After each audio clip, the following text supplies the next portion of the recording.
Buenas tardes hermanos, es un gozo siempre estar con ustedes y poder compartir una porción más acerca de este hermoso libro de Carta a los Filipenses. Hoy día vamos a estar mirando el capítulo 2 de este libro y obviamente vamos a estar haciendo un breve repaso al comienzo. Vamos a tener un tiempo de oración y luego comenzamos.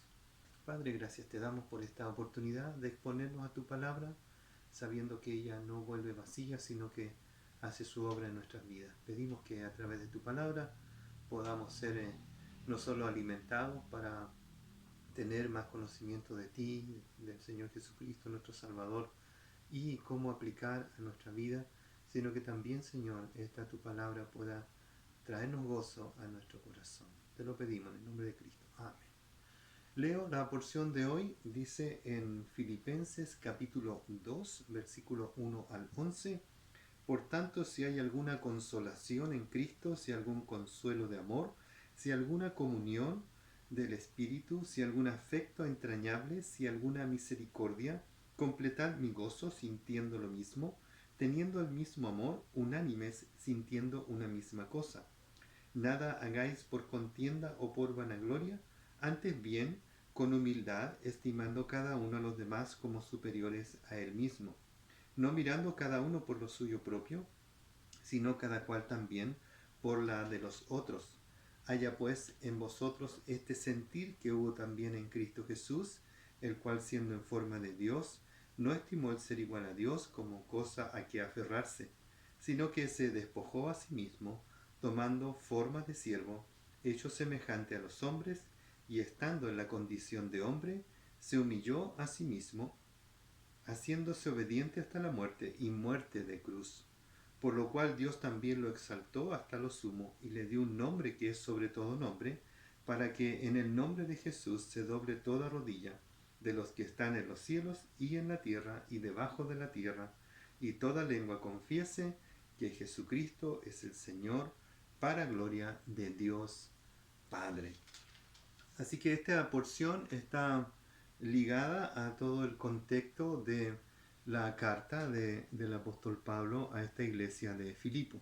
Y brevemente y muy sencillo, fácil de entender, el tema central de la carta de Filipenses en este contexto es el gozo. Luego, este gozo tiene una conexión profunda con la persona de nuestro Señor y Salvador Jesucristo. Y Pablo va a conectar su vida, la vida de sus amigos que lo acompañan en este tiempo de cárcel en Roma, llámese Timoteo y Epafrodito. Y también va a conectar la vida de los filipenses a Cristo para mostrarles que pueden vivir gozosos en medio de diversas situaciones. Um, por ejemplo, capítulo 1 nos habla de gozo en glorificar a Cristo en medio de los sufrimientos. Lo encontramos en el capítulo 1, versículo 1 del 1 al 11. Gozo también como una actitud de glorificar a Cristo en nuestras vidas. Capítulo 1, 12 al 30. Gozo en imitar a Cristo como el modelo a seguir en Filipenses capítulo 2, versículo 1 al 11, que vamos a ver hoy día. Gozo en imitar a Cristo en la vida práctica, en cosas como cotidianas. Filipenses capítulo 2, 12 al 3, 1. Gozo en medio de la salvación por Cristo, el gozo de la salvación. Filipenses 3, 2 al 11. Y gozo en el galardón de la salvación por medio de Cristo. Filipenses 3, 12 al 4, 1. El carácter del gozo en servir a Cristo en Filipenses 4, 2 al 9, y la práctica del gozo en servir a Cristo en Filipenses 4, 10 al 23, que es el final del capítulo. Hoy día vamos a estar mirando esta porción del capítulo 2, versículo 1 al 11. Y voy a tratar de hacerlo bien didáctico voy a usar esta pizarra que me prestó la iglesia Unión de Centros Bíblicos Villa Los Ríos, y voy a estar usando entonces esta pizarra. Filipenses 2, entonces 1 al 11, y como una forma de mirar la estructura de esta porción es del versículo 1 al versículo 5 o 4, vamos a poner 4, y aquí tenemos dos subdivisiones, versículo 2 versículo 1 al 2 y 3 al 4. Lo vamos a ir explicando.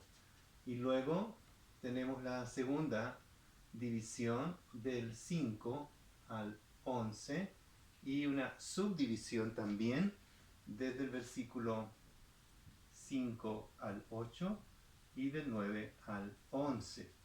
Ahí estamos como más o menos entendiendo el concepto, las divisiones de esta porción. Una vez que tenemos las divisiones de esta porción, podemos entender los propósitos que Pablo aquí nos quieren dar. Entonces hay aquí una introducción y una demanda del apóstol Pablo, y luego acá hay una motivación para cumplir esta demanda. Es un formato que se repite muchas veces en la Escritura, donde Dios hace una demanda a través de su palabra. Es un mandamiento, un pedido o una ordenanza, y luego viene la motivación, a veces intercambiado, ¿no? A veces motivado y después la ordenanza, pero en este caso viene así. Y encontramos entonces en esta porción una demanda de parte del apóstol Pablo a los de Filipo. Completad mi gozo, dice. En el versículo 2, aquí tendríamos que el versículo o la frase clave es completar mi gozo.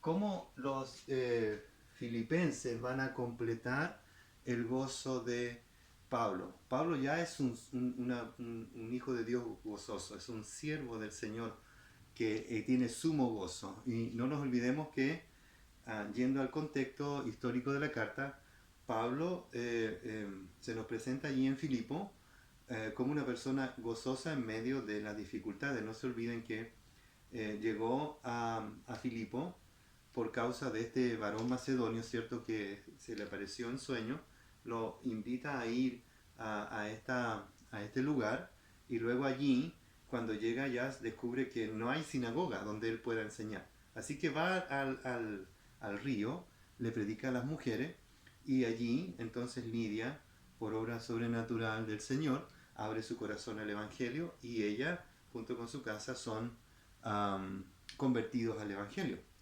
Esto trae gozo a Pablo, pero a la vez trae dificultades, porque a causa de esto mismo hay un gran alboroto ahí en la ciudad, y Pablo es de una manera ahí que usted puede encontrar en Hechos 16, llevado a la cárcel. Allí en la cárcel ellos cantan junto con Silas, si no me equivoco, allí en la cárcel cantan y oran al Señor. Dios obra de manera sobrenatural. El carcelero de Filipo es convencido de pecado y también de temor al Señor, se arrepiente y se convierte al Señor. Así que Pablo, en medio de diferentes situaciones, él descubre gozo en servir al Señor, y él tiene mucho gozo de poder serle útil a su Señor en medio de lo que Dios le ha mandado a vivir y a hacer.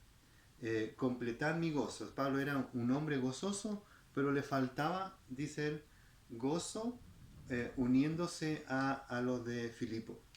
Lo conocieron, los filipenses entonces lo conocieron encadenado, y ahora está encadenado en Roma, encadenado a un soldado romano, encadenado a Cristo, y encadenado también a ellos, porque está unido a ellos por causa del Evangelio.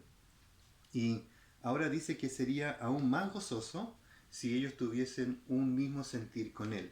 Así que Él, en esta porción aquí, dice, completad mi gozo, teniendo este mismo sentir. ¿Cuál es este sentir? Y aquí entonces el versículo 1 dice, por tanto, si hay alguna consolación, y voy a solo mencionar aquí, si hay alguna consolación, si hay algún consuelo, si hay algún afecto. Tres sí aquí, en este contexto. Sí, sí, sí, que es muy decidor, ¿verdad? Pablo está siguiendo una lógica aquí. Sí, sí, sí, es una, no es una, es una afirmación. No es un tal vez, un quizás, sino que es una afirmación. Si ustedes tienen estas cualidades o practican estas prácticas espirituales, entonces van a compartir conmigo este gozo. Es una afirmación y a la vez una demanda de evidencias en la vida de los de Filipo. Así que enfatiza con estos tres sí estas afirmaciones. 5 realidades que Pablo quiere ver en la vida de sus hermanos de Filipo. Consolación, consuelo, comunión, afecto y misericordia. Así que afirmación sí, completar mi gozo, 5 cualidades, ¿no? 5 cualidades que Pablo quiere ver en la vida de sus hermanos. A la vez también, en el versículo 2, aquí, versículo 2, exalta la unidad. Dice versículo 2, completad mi gozo, sintiendo lo mismo, teniendo el mismo amor, unánime sintiendo una misma cosa. Unánime sintiendo una misma cosa. Así que unidad en cuanto a un mismo sentir. Entonces aquí habla de unidad. Unidad. Y se fijan entonces el, el pensamiento lógico de Pablo está empujando a sus lectores hacia un propósito. ¿Sí? Voy a borrar aquí un poquito para mostrar con más detalle este propósito de este primer porción de Filipenses 2, 1 al 11. Entonces, tenemos aquí unidad, completar mi gozo, 5 cualidades que Pablo pide o demanda de los filipenses para que tengamos unidad con él, para que tengan unidad con él y gozo con él. Sí, sí, sí, condicional a las cualidades, ¿verdad? Entonces ahora, versículo 3 y 4. Aquí lo que hace también, introduce este concepto de la humildad, ¿no? Aquí unidad sería y gozo. Y luego aquí humildad, ¿sí? En el versículo 3, nada hagáis por contienda o vanagloria, antes bien con humildad. Exalta esta cualidad, estimando cada uno a los demás como superiores al mismo, no mirando cada uno por lo suyo propio, sino cada cual también por lo de los otros. Humildad en servicio. Y aquí una frase muy recurrente de Pablo también en sus cartas, unos a otros. Y tengo un libro por aquí en mi biblioteca, tenía todos los tomos, pero los presté y se fueron yendo de a poquito, que hablaba acerca de los unos a los otros, de amarnos unos a otros, de orar unos por otros, de cuidarnos unos por otros, de velar unos por otros. Aquí Pablo está hablando acerca de no mirar cada uno por lo suyo propio, sino cada cual también por lo de los otros. Y nos recuerda este tremendo propósito de Dios en el cuerpo de Cristo, en la familia de Dios. Y lo he mencionado en otros lugares, en otras ocasiones en la iglesia, cuando Dios le pregunta a Caín, ¿verdad? ¿Dónde está tu hermano? La respuesta debería ser, yo sé dónde está. Y Caín dice a Dios, ¿acaso soy yo guarda de mi hermano? Y la respuesta sería un rotundo sí, ¿verdad? yo soy guarda de mi hermano. Luego Jesús habla acerca de eso mismo en la parábola del hijo pródigo, donde el hermano mayor, que aparece como en trasfondo de la escena, eh, está allí por una razón, porque los fariseos no fueron los hermanos de las personas pecadoras y gentiles que necesitaban conocer a Dios y a su Salvador. Más bien fueron como Caín, que descuidaron su responsabilidad de ser el hermano mayor. Y aquí entonces el Señor nos manda a través del apóstol Pablo humildad en servicio. Entonces estas dos aquí también tienen una conexión muy importante. No puedes servir a otro si no tienes esta cualidad de humildad, porque de lo contrario, la humildad, cuando no hay humildad, da paso al orgullo, a la vanagloria, a la búsqueda de no mirar al otro, sino que mirarte a ti mismo. O sea, me relaciono con el otro y incluso le ayudo al otro solo si me sirve para mí, ¿no? Si me sirve para beneficiarme, ya sea económicamente o emocionalmente o para mi propia vanagloria. Es como hace como los fariseos en el tiempo de Jesús, ¿verdad? Jesús los critica porque tocaban trompeta cuando iban a ayudar a alguien o cuando iban a dar limosna o cuando iban a dar su ofrenda, todos tenían que enterarse. Era como los actos de piedad que ellos hacían, era para su propia vanagloria, era como su momento de gloria ahí, de hacer algo bueno. Es como la motivación errónea de preocuparse unos por otros. Así que una forma correcta de preocuparte por el otro es tener primero este sentir de humildad, de humildad.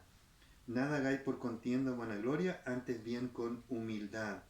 Y aquí entonces el apóstol Pablo nos ayuda a mirar nuestros actos de servicio y sobre qué están basados.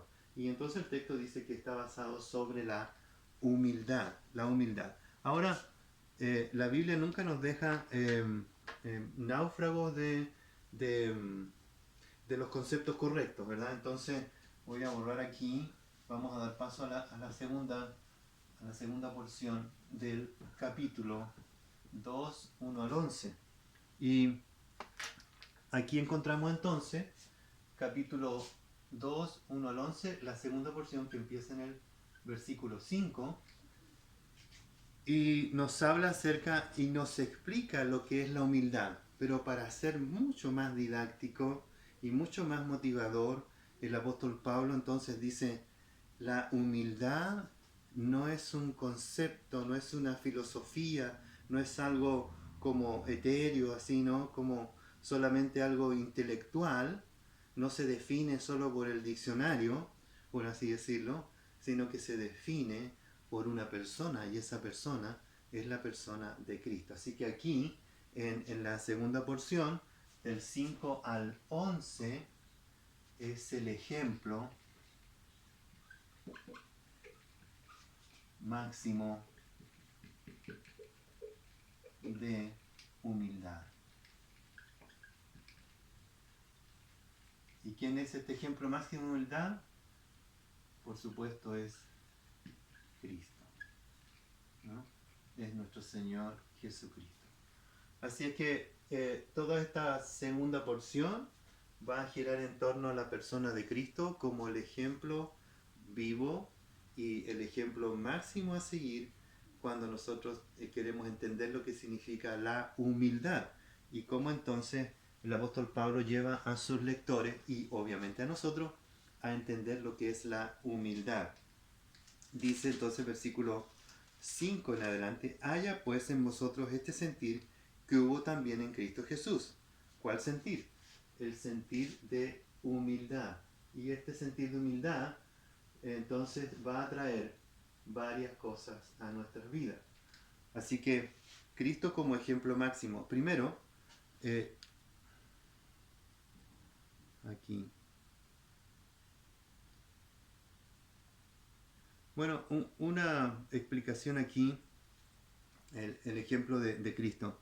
La humildad de Cristo, vamos a verlo aquí desde el versículo 5 al 11. La humildad. 6, diríamos que el versículo 5 es una pequeña introducción a acá. Luego 6 y 8 es la humillación de Cristo. Y luego 9 al 11 su exaltación. ¿Sí? Exaltación. Y estos dos son las subdivisiones de esta porción. Entonces, tenemos a Cristo aquí. Voy a borrar un poquito. Entonces tenemos a Cristo aquí y dice la primera porción aquí del 6 al 8, dice, el cual siendo en forma de Dios no estimó el ser igual a Dios como cosa que aferrarse, sino que se despojó a sí mismo, tomando forma de siervo, hecho semejante a los hombres y estando en la condición de hombre, se humilló a sí mismo, haciéndose obediente hasta la muerte de cruz.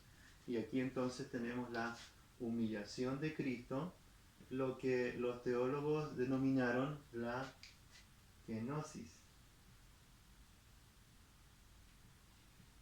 Y los teólogos y los maestros del griego me van a retar ahí. Voy a ver si la escribí bien. Bueno, kenosis, ¿ya? Y la idea de la kenosis es una idea muy antigua y se definió así a raíz de una herejía en el siglo IV aproximadamente. Los arrios y los arrianistas hablaban de que Cristo era humano y se despojó de su divinidad, divino, ¿no? Así es que había este conflicto aquí teológico en el siglo IV aproximadamente, y voy a leer aquí. Bueno, Juan Calvino habla sobre esta porción y dice, la humildad a la cual él los había exhortado en palabras, él ahora, el apóstol Pablo ahora, en estos versículos, se los recomienda por ejemplo de Cristo. Hay dos partes. En la primera nos invita a imitar a Cristo porque eso es la regla de vida, y en la segunda nos anima a seguirlo porque es el camino por el cual alcanzamos gloria verdadera. En su comentario de Filipenses, Juan Calvino escribe sobre esta porción.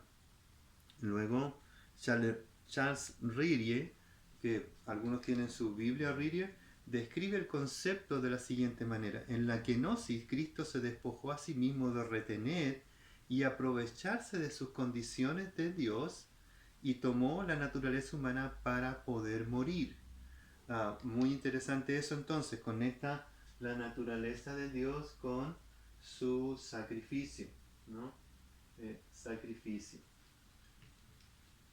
¿Ya? Y vamos a explicar un poquito más eso.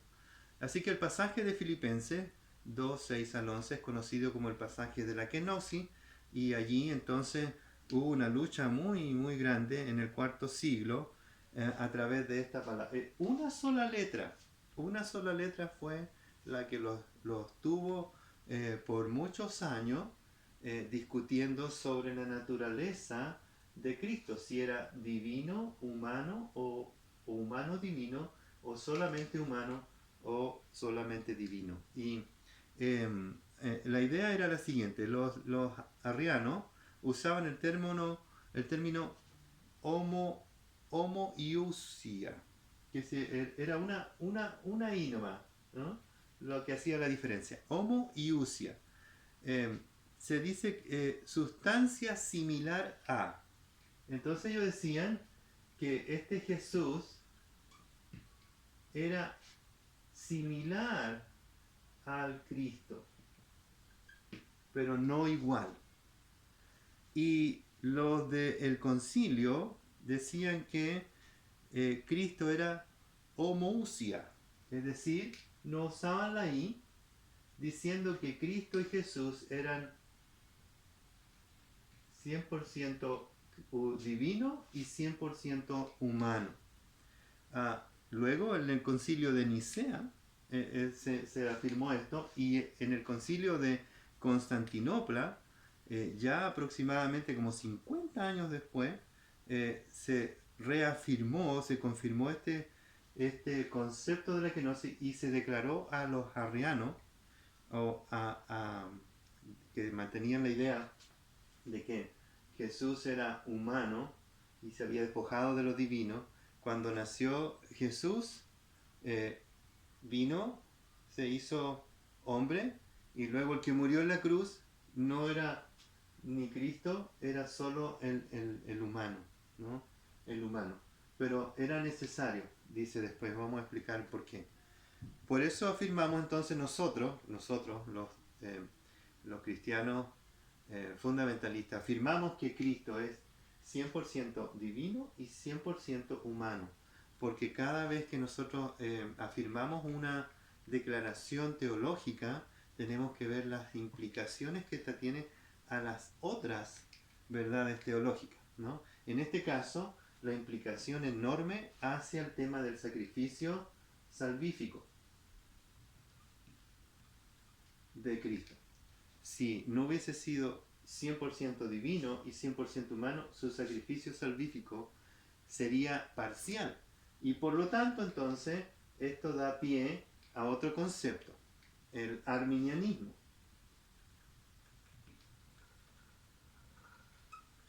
que dice que ya que Cristo no fue 100% divino, entonces nosotros tenemos una participación en la salvación.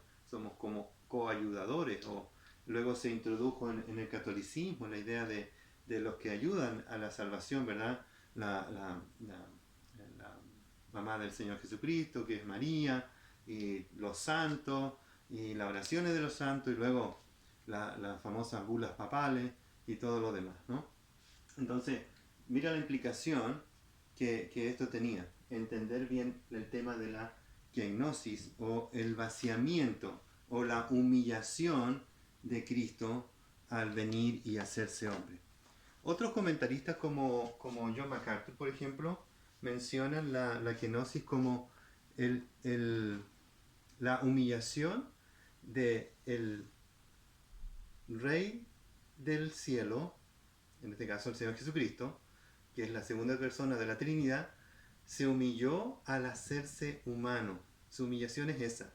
Se despojó de su divinidad para bajar hasta lo profundo de la humanidad, ¿no?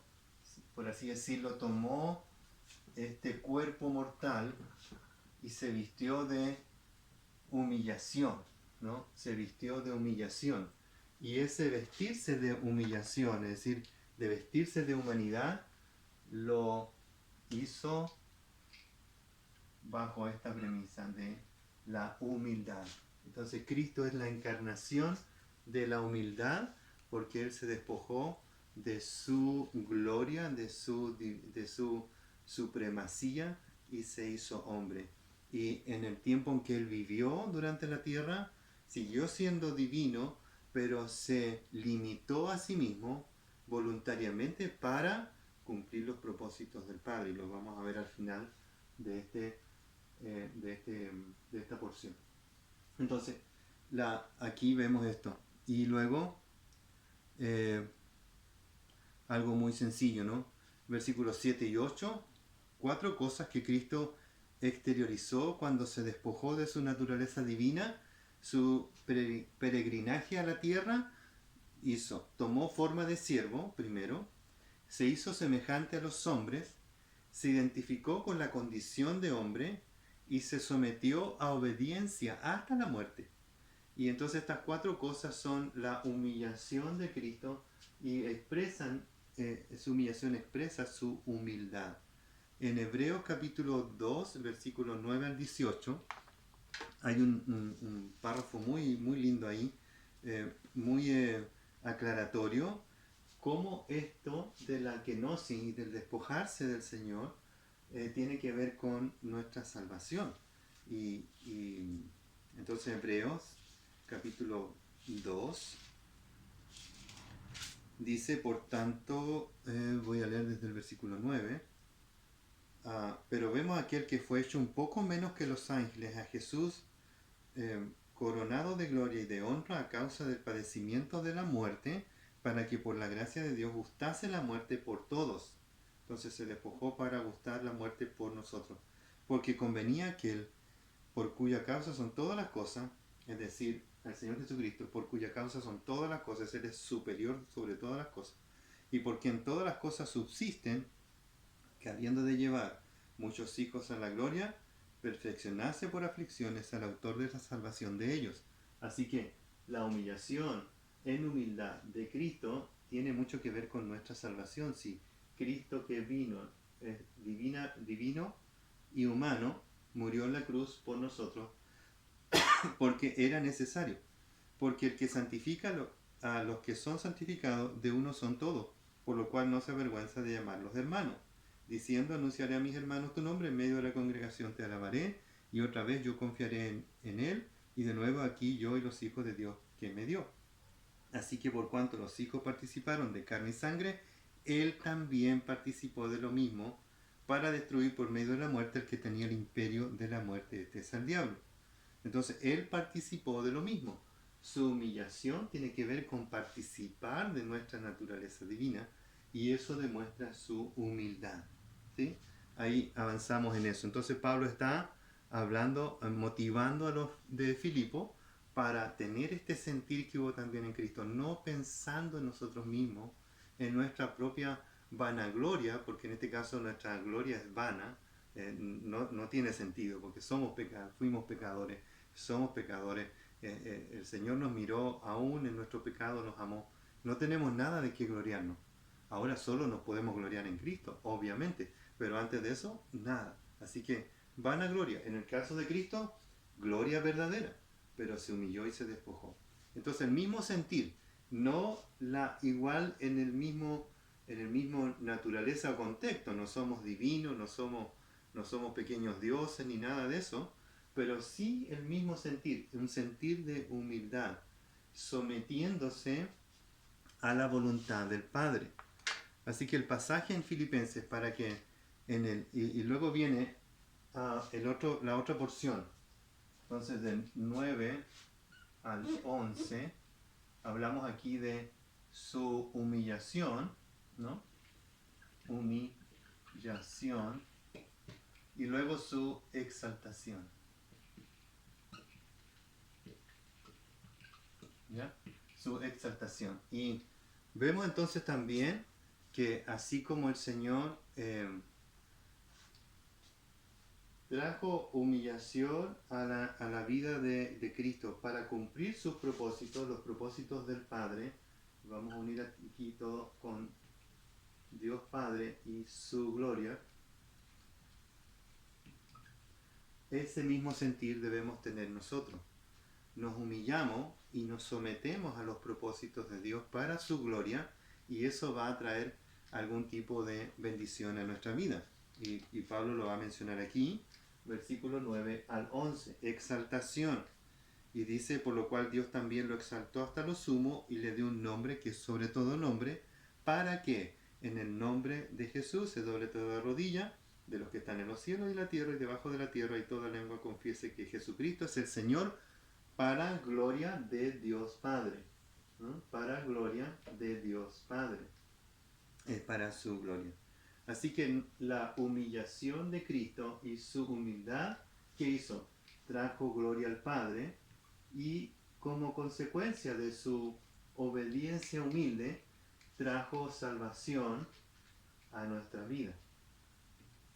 Salvación, ¿no? Por obediencia. ¿Ya? Ahí. Por obediencia al Padre. Por lo tanto, Dios lo exaltó. ¿Mm? Cuando el Hijo se sometió a los planes del Padre, por así decirlo, en el orden de la salvación, lo que ya los teólogos llaman el orden salutis, ¿verdad? Es que hay un orden de la salvación, el Hijo se somete al Padre para cumplir los propósitos y llevar gloria al Padre en ese orden de salvación.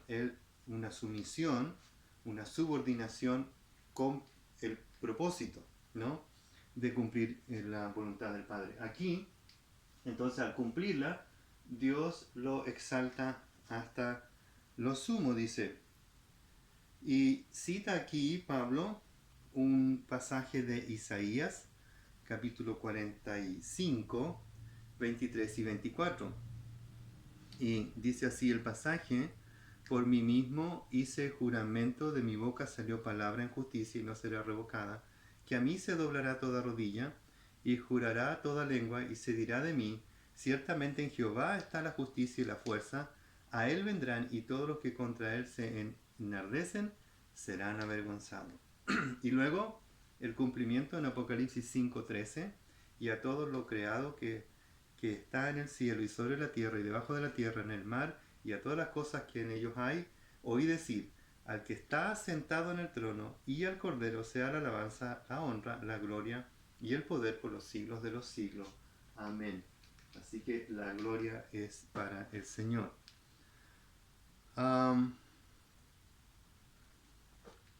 Aplicaciones o implicaciones de este texto para nosotros. Bueno, básicamente Pablo está diciéndonos que debemos buscar este tipo de sentir para unidad. Este sentir va a traer una respuesta gozosa de Dios hacia nosotros y una actitud gozosa de nosotros hacia Dios en obediencia y confianza. Lo que está diciendo el apóstol Pablo es simplemente: ustedes quieren compartir mi gozo y quieren que yo me llene de más gozo, entonces tengan este mismo sentir que Jesucristo ejemplificó. Sean humildes y sométanse a Dios y a los propósitos de Dios. Y en ese propósito de humildad, háganlo unánime, ¿no? Que sea algo que exalte la gloria de Dios al tener humildad en unidad. Y algo interesante que yo creo que el apóstol Pablo estaba también motivando a sus hermanos en Filipo, es que ellos pudieran practicar esta unidad, esta búsqueda de unidad en mirando a Cristo como su ejemplo, y a la vez, al hacerlo, puedan tener el gozo de servir a su Señor. La unión entre hermanos es la clave para un testimonio fiel en medio del mundo. Pero la unión se basa no en términos humanos. No somos un club social ni una ONG.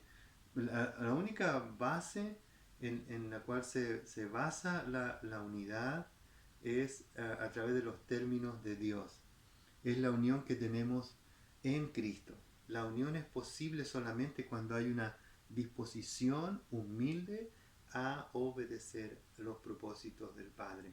Cuando hay esa disposición humilde a obedecer los propósitos del Padre en unidad, ¿no?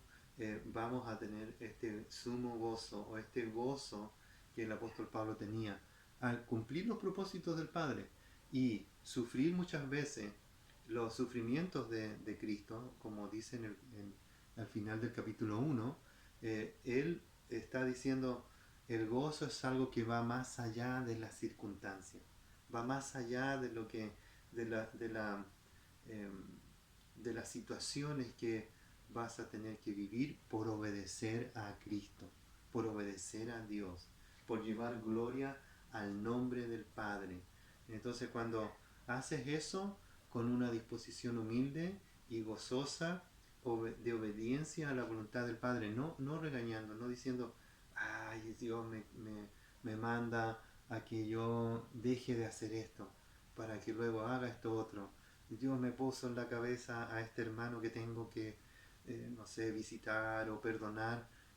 Es como, no es algo pesado. Jesús dice, mi carga es ligera, ¿no? Mi yugo es fácil.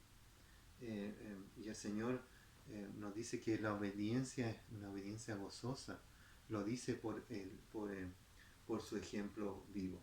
Así que es una invitación. Voy a estar subiendo al WhatsApp preguntas para que podamos compartir a través del mismo WhatsApp preguntas y retroalimentación de esta porción del estudio de Filipenses. Espero que haya sido de bendición y que podamos seguir leyendo esta carta de Filipenses, haciéndole muchas preguntas al texto, preguntas que tienen implicaciones a nuestra vida práctica, a nuestra vida cotidiana. Oramos al Señor. Padre, te damos gracias por el propósito grande que tú tienes a través de tu palabra y queremos bendecir, Señor, este tiempo. Es un tiempo especial, único, en nuestra propia historia y en la historia de la humanidad, y queremos, Señor, aprovecharlo. No queremos pasar por esta pandemia y salir sin haber aprendido algo, sin haber madurado, sin haber crecido, sin haber visto algo de ti, Señor, que nos llena de gozo y nos estimula a la obediencia gozosa. Señor, gracias te damos porque tú honras al humilde, Señor, y a su debido tiempo lo vas a exaltar. Pedimos, Señor, que esa cualidad que hubo en Cristo también esté en nosotros. Lo pedimos en su nombre, en el nombre en el cual se doblará toda rodilla. En el nombre de nuestro Señor y Salvador Jesucristo lo pedimos. Amén.